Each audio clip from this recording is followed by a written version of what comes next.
Halo teman-teman, Bapak Ibu semua, berjumpa lagi dengan saya. Di video ini kita akan membahas tentang bagaimana caranya membuat model bisnis yang cocok untuk Anda jalankan ke depannya. Nah, materi ini saya dapatkan dari sebuah training yang harganya lumayan, tapi efeknya bener-bener luar biasa ke bisnis saya setelah saya praktekkan. Nah, semoga setelah Anda pahami materi ini, Anda praktekkan juga, Anda buat juga, apapun yang nanti saya sharingkan, itu bisa berdampak baik buat bisnis Anda dan hidup Anda. Amin. Nah, di training tersebut, itu intinya kira-kira seperti ini. Anda akan dikasih 12 pertanyaan yang harus bisa Anda jawab dengan tepat. Tepatnya relatif sesuai dengan bisnis Anda. Kalau itu tidak bisa dijawab, lebih baik ganti bisnis. Kira-kira seperti itu. Itu dia. Karena kalau tidak bisa dijawab, berarti bisnisnya tidak scalable. Tidak bisa dibesarkan, gitu. Tidak bisa diledakkan. Nah, yang akan saya sharingkan adalah 5 pertanyaan yang menurut saya ini sangat penting khususnya untuk Anda orang baru. Jadi saya ambil yang bagian kalau Anda baru bangun bisnis atau sudah pernah bisnis namun gagal. Nah, mungkin ada 5 di antara 12 ini yang miss Anda jalankan. Nah, yang pertama adalah what is the problem? Jadi teman-teman Bapak Ibu semua, kalau Anda mau berbisnis, mulailah dari pola pikir masalah apa yang ingin saya bantu bereskan di masyarakat. Jadi konsumen masyarakat itu punya masalah apa sih? Nah, bisnis-bisnis yang scalable, yang ujungnya besar, walaupun dibangun dari kecil, itu biasanya bisnis-bisnis yang memang membereskan masalah seseorang. Penjualan itu terjadi karena hal yang sangat sederhana. Penjualan itu, sales itu, terjadi sesederhana ini teman-teman. Ketika Anda bisa memberi solusi dari masalah seseorang. That's it. Jadi sales itu adalah jawaban dari masalah seseorang. Solusinya kita kasih ke mereka. Itu. Nah, ketika orang punya masalah, kita punya solusi, dia pakai, dia beli solusi dari kita, dia puas, disitulah dia loyal. Nah, ketika loyal, udah dia akan ikut sama Anda, walaupun bisnis Anda masih kecil, tapi karena yang ngeberesin masalah adalah Anda, walaupun ada kompetitor Anda yang jauh lebih besar, tapi yang ngeberesin masalahnya Anda gitu. Dia akan loyal dengan Anda, sampai Anda besar ke depannya. Jadi prinsip terjadinya loyalitas itu sesederhana ini teman-teman Bapak Ibu semua. Masyarakat punya masalah, konsumen punya masalah, dia ingin membereskan masalahnya, akhirnya dia membeli solusi Anda. Ketika dia beli solusi Anda, akhirnya dia jadi loyal. Contoh sederhananya misalnya gini, ada seorang yang punya masalah dengan waktu, misalnya ya. Waktu dia ingin kerja ke kantor pagi-pagi, tiap pagi tuh dia menghabiskan banyak waktu di jalan. Entah dia bawa mobil, atau dia naik angkot, atau dia naik busway. Wah, itu lama sekali perjalanannya. Dia ingin memecahkan masalah waktu. Akhirnya tiba-tiba ada satu platform atau aplikasi yang menawarkan untuk menyelesaikan masalah tersebut, namanya Gojek misalnya. Jadi dulu kenapa dia harus naik mobil gitu? Itu lama ya karena macet di jalan. Mau lewat tol, kalau jam kerja itu ya macet juga. Kalau naik angkot udahlah macet juga, plus dia harus jalan kaki ke tempat angkotnya itu ada, nggak ngetem. Nah, datanglah Gojek ini. Cuma lewat aplikasi, ketik, nggak nyampe beberapa menit, cuma kurang dari 5 menit, tiba-tiba motornya datang, Gojeknya datang. Wah, masalah pertama beres. Biasanya dia harus jalan kaki, kalau harus naik angkot. Ini Gojeknya yang nyamperin. Habis itu ya karena naik motor, jadi lebih bisa selap-selip, dia bisa lebih cepat dalam sampai kantornya. Nah, ketika itu terjadi, masalah dia beres, dia akhirnya puas, udah dia akan loyal sama Gojek. Itu kira-kira seperti itu. Nah, jadi teman-teman Bapak Ibu semua, proses bisnis yang besar adalah selalu mulai dari problem apa yang bisa Anda bereskan. Nah, yang berikutnya, who has the problem? Siapa yang memiliki problemnya?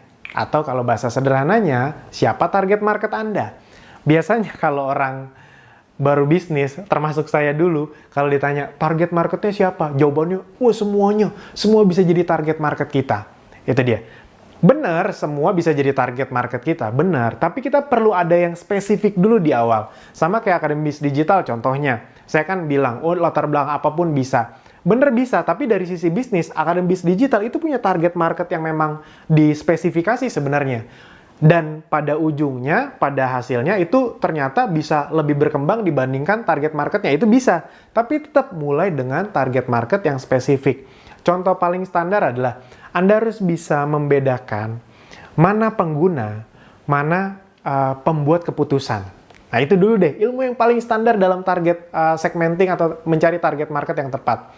Contoh misalnya, Anda jualan bahan-bahan makanan organik, itu dia yang sehat. Saya pernah menanyakan, oh ini bisa buat semuanya nih, bahan makanannya bagus buat anak kecil, buat ibunya, buat bapaknya, pokoknya buat keluarganya. Iya, tapi target marketnya siapa? Dia masih ngotot, semuanya bisa gitu. Ya udah, gini deh lebih detail. Siapa yang membuat keputusan barang kamu dibeli?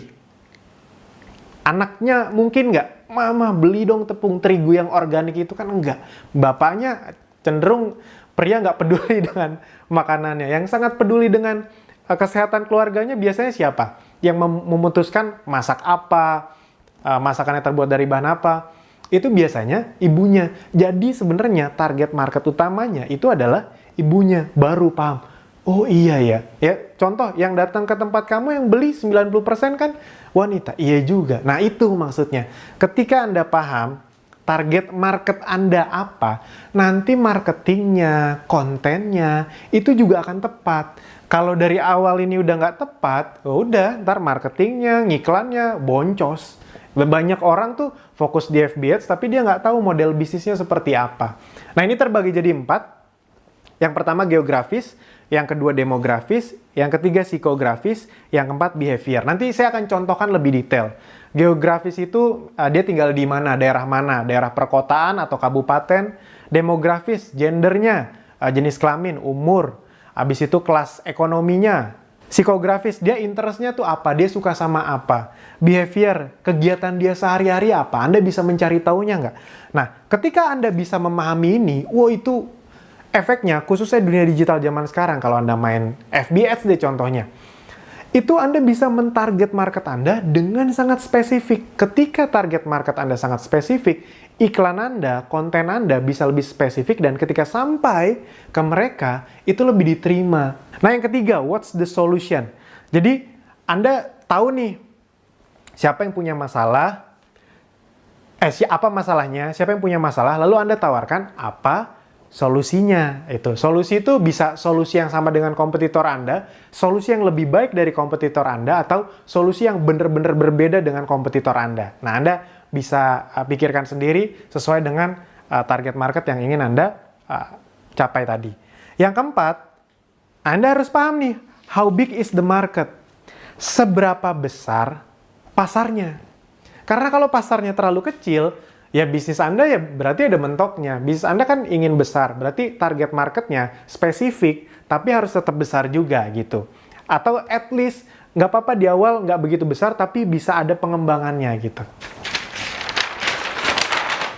Yang berikutnya, nah ini yang kelima, unique selling proposition. Atau banyak orang bilang juga unique selling point. Produk Anda, unique selling point-nya apa? Unique selling point itu Anda bisa pilih dari 8 ini. Ini versi sederhananya biar Anda langsung bisa pilih. Anda ingin menyerang bisnis Anda, memfokuskan dari sisi mana? Yang pertama, misalnya bahan. Contoh, ada nggak fashion yang fokusnya, unique selling point-nya, proposition-nya itu ke bahan? Banyak. Jadi misalnya contoh, saya tahu banyak toko online yang menjual kaos yang prinsipnya gini. Dia bilang kaosnya ini bahannya enak banget, nyerap keringat dan nggak bau. Udah, dia tuh fokusnya ke situ aja. Nah, itu kan sebenarnya menjawab masalah dari masyarakat yang punya masalah gampang keringetan. Dan kalau keringetan, lepek, bau, kayak gitulah kira-kira. Nah, ketika dia fokus ngomongin itu terus, orang-orang yang punya masalah tadi, itu kan jadi coba ah. Dan ketika dicoba bener, dibeli, dia pas keringetan nggak lepek-lepek banget, dan nggak bau, udah loyal. Even harganya lebih mahal, nggak apa-apa lah. Yang penting masalah saya beres. Nah, ketika masalah beres, ingat orang jadi loyal. Fungsi produk. Contoh, yang sering jadi contoh kasus, sekarang nih salah satu yang tren tuh Oppo sama Vivo. Anda tahu Oppo sama Vivo itu salah satu brand yang berhasil membangun USP atau unique selling point-nya di bagian fungsi produk. Apa? Kamera. Lebih tepatnya kamera depan atau kamera selfie. Rata-rata orang, khususnya yang memang ceruk marketnya dia, ketika ditanya, apa sih keunggulan Oppo sama Vivo? Mereka pasti bilang, kamera selfie-nya. Karena memang Oppo sama Vivo itu terus-terusan mengkampanyekan tentang selfie expert. Itu dia, Anda akan, pokoknya Oppo Vivo tuh selfie expert. Kenapa? Karena dia tahu problem dari masyarakat kelas menengah atau menengah ke bawah adalah mereka juga ingin eksis, tapi masalahnya kamera-kamera dengan handphone-handphone dengan kamera yang bagus itu harganya lumayan-lumayan. Nah, dia memfokuskan diri dengan harga yang cukup terjangkau, tapi kameranya dia klaim sangat bagus, selfie expert. Pertanyaannya, apakah benar-benar paling bagus selfie-nya, kameranya? Nggak tahu, itu Anda yang menilai. Tapi karena terus-menerus dikampanyekan, ya udah, itu yang orang hafal. Ketika orang hafal, ya udah, orang kan pengen eksis sekarang, pengen posting. Dan rata-rata yang diposting kan muka sendiri, itu dia, selfie. Nah, makanya disitulah mereka akhirnya meledak. Harga, Anda bisa main, oh nih, kualitas sama, harga lebih murah misalnya. Service, jadi di otomotif banyak tuh, wah memang mungkin kami tidak sering ganti model kayak merek sebelah, tapi bengkel mobil kami ada di mana-mana, jadi Anda aman kalau kemana-mana. Itu quality atau kualitas. Daerah, oleh-oleh daerah sini loh. Eksklusivitas, eksklusif ya, ini memang dibuat hanya 1000 piece, itu dia. Proses, kayak batik, oh ini bukan dicetak, tapi bener-bener ditulis, bener-bener digambar. Bukan, sekarang banyak rata-rata batik kan sablonan. Nah, jadi teman-teman, Bapak Ibu semua, Anda pilih nih. Anda mau yang mana? Itu penting sekali untuk Anda kuasai. Nah, sekarang saya akan contohkan, seperti janji saya tadi, agar Anda lebih mudah memahami, saya akan contohkan dari salah satu produk yang diajak kerjasama oleh Akademi Bisnis Digital. Buat Anda yang belum tahu, sekali lagi saya jelaskan, Akademi Bisnis Digital adalah tempat untuk belajar bangun bisnis di internet. Buat Anda yang sudah punya produk ataupun belum punya produk, bisa. Nah, karena banyak yang belum punya produk, jadi kami juga bantu sediakan produknya, dan kami hanya bekerja sama dengan produk-produk non-MLM. Jadi nanti dijelaskan di video berikutnya. Bukan karena kami negatif dengan MLM, bukan, tapi karena memang model bisnis kami agar bisa membuat orang yang baru belajar itu langsung bisa dapat duit lumayan besar gitu dia. Bisa lah dapat bulan pertama 3-5 jutaan, karena kan orang baru itu kan nggak mikir yang muluk-muluk, yang puluhan juta, ratusan juta, nggak. Mereka yang penting belajar aja tuh udah untung buat mereka, apalagi kalau belajar dapat duit, nggak usah 3-5 juta, 1-2 juta aja udah senang. Nah, jadi memang kami mencari bisnis atau produk yang punya USP yang bagus, nanti ini saya jelaskan, dan punya sistem bisnis yang reseller berlisensi, distributor, agen, atau reseller. Karena biasanya bisnis model seperti itu cashback-nya besar buat reseller. Jadi kami mencari bisnis model yang seperti itu. Nah, salah satu yang kerjasama dengan kami yang sedang kita fokuskan adalah produk bermerek yang namanya Essenzo. Mungkin ada di antara Anda yang sudah tahu. Nah, itu yang akan saya bahas. Sekalian promosi, boleh dong, itu dia. Nah, jadi apa masalahnya? Ini saya jelaskan, saya beri contoh agar nanti Anda bisa contohkan. Kalau Anda sudah punya produk sendiri, Anda bikin semua ini. Kalau Anda lagi nyari produk, Anda bisa cari produk dengan referensi yang lain dengan hal yang saya contohkan ini. Yang pertama adalah what is the problem? Kalau Essenzo adalah ingin memenuhi kebutuhan dari masalah masyarakat yang ingin hidup lebih sehat, namun tidak ingin ribet. Orang tuh prinsipnya ingin hidup lebih sehat, tapi males yang ribet-ribet. Nah, rata-rata kan kalau kita ngomong dengan segala sesuatu yang kesehatan, di otak masyarakat itu kan adalah sesuatu yang jadi lebih ribet. Harus olahraga lah, harus minum suplemen yang harus diminum lah, kan itu sering lupa apa segala macam.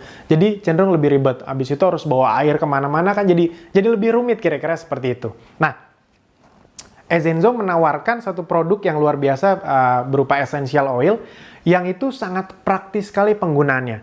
Efeknya untuk kesehatan sangat luar biasa. Itu tidak usah saya bahas di sini, tapi saya hanya ngebahas menjawab masalah dari masyarakat yang nggak pengen ribet. Karena essential oil dari Ezenzo, cara pemakaiannya hanya dioles dan dihirup.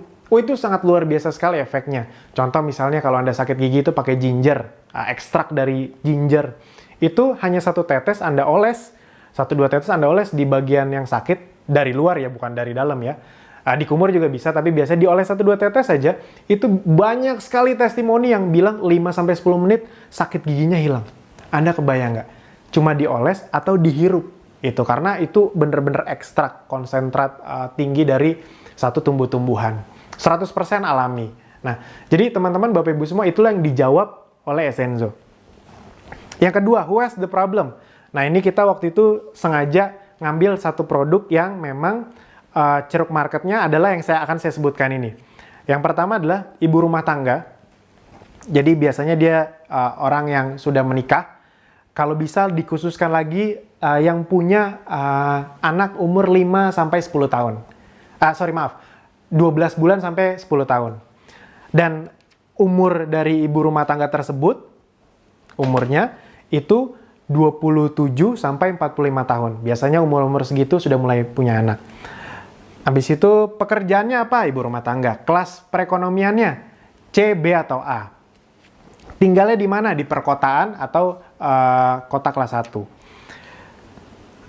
Psikografisnya, interestnya apa? Interestnya adalah orang-orang yang memang suka dengan hidup sehat, herbal minded, jadi suka dengan organik yang alami karena essential oil dari Ezenzo itu 100% alami, healthy lifestyle, dan behaviornya adalah orang-orang yang suka menggunakan sosmed. Jadi kami bisa menyerangnya, ibarat kata mentarget market-market tersebut dari sosmed. Yang ketiga, what is the solution? Ya tadi, orang ingin lebih sehat, tapi malas ribet. Essential oil, produk alami 100% dan sangat praktis. Sangat praktis, dihirup, atau dioles 1-2 tetes. Apa coba yang lebih praktis dari itu? Produk apa coba? Produk yang diliatin. Kalau ada ntar produk yang diliatin sembuh, nah nanti kita jual tuh, coba tuh. Produk diliatin doang sembuh. Tapi ya sementara ini yang paling praktis ya dihirup sama dioles. How big is the market? Sudah kita hitung-hitung, total market yang spesifik, cukup spesifik bisa kita ambil share marketnya. Ini sebenarnya bisa lebih berkembang lagi, tapi anggap saja kita cari yang paling spesifik, itu ada sekitar 15 juta. 15 juta orang di Indonesia yang bisa kita, secara spesifik kita iklankan produk kita, kira-kira seperti itulah. Nanti ke depannya, ya bukan cuma 15 juta orang ini sebenarnya yang beli, tapi ada juga yang lain-lain. Tapi awalnya agar biaya marketing kita efektif, itu ya ke mereka. Itu dia makanya ketika kami ajarkan ke para member Akademi Digital yang memang belum punya produk dan mau memakai produk kita bilang, bayangin 15 juta orang. Kamu misalnya menguasai, nggak usah muluk-muluk ratusan ribu jutaan, 1000 orang aja. 1000 orang bisa kamu handle, dia jadi pelanggan setia kamu, itu semuanya kita kasih toolsnya, videonya, alat bantunya, sistemnya, funnelnya, itu semuanya sudah kami sediakan di Akademi Digital. Jadi buat Anda yang belum punya produk, itu bisa jadi sarana alat bantu juga untuk Anda. Nah, kamu kalau misalnya bisa handle 1000 aja, 1000 itu kamu berarti bisa punya omset 500 juta sampai 1 miliar per bulan. Itu terus repeat order kalau dia belanjanya sangat sedikit. Itu kita ngomong yang sangat sedikit aja, udah 1000 belanjanya sedikit lagi, 500 juta sampai 1 miliar. Nah, dengan sistem reseller yang ada di Ezenzo, seorang reseller tuh bisa dapat 25 sampai 40%. Itu kan gede banget itu dia. Jadi si reseller kalau bisa punya omset 500 juta sampai 1 miliar, itu dia bisa dapat 150 sampai 400 juta rupiah, kira-kira seperti itu. Nah, jadi itu yang kami jelaskan untuk potensinya. Itu dia. Di awal yang nggak usah muluk-muluk, bisa dapat 3-5 juta bulan pertama aja udah seneng banget rata-rata orang baru. Tapi maksudnya kami tetap memberi pengertian bahwa ini potensinya besar. Anda kan ingin bisnis yang potensinya juga bisa besar dong. Itu kalau 1000, bayangkan kalau 10.000 ya, kira-kira seperti itu. Nah, USP-nya dari Ezenzo ini adalah Ezenzo memiliki unique selling proposition atau unique selling point di fungsi produk. Jadi sangat tajam sekali dalam memarketingkan fungsi produknya, itu dia. Jadi sangat berguna untuk kesehatan. Misalnya kalau Anda jerawat itu bisa pakai tea tree, sakit gigi bisa pakai clove bath. Clove bath itu cengkeh. Asma bisa pakai ginger. Ginger itu jahe. Kalau misalnya Anda susah tidur atau stres itu bisa pakai lavender. Anda kebotakan, Anda ingin membuat rambut Anda lebih indah, lebih tebal. Untuk mengurangi kebotakan Anda itu bisa pakai tumbuhan namanya patchouli. Habis itu kalau misalnya Anda migrain bisa pakai peppermint dan banyak lagi. Jadi kalau Ezenzo itu USP-nya adalah di fungsi produknya. Nah, jadi teman-teman kira-kira itu yang bisa saya sharingkan. Itu adalah contoh 5 pertanyaan yang bisa dijawab oleh Ezenzo. Pertanyaannya adalah, Anda yang sudah punya produk atau lagi nyari produk, pastikan Anda bisa menjawab 5 pertanyaan ini. Itu dia. Kalau sulit sekali produk Anda terjawab, mending cari produk yang lain.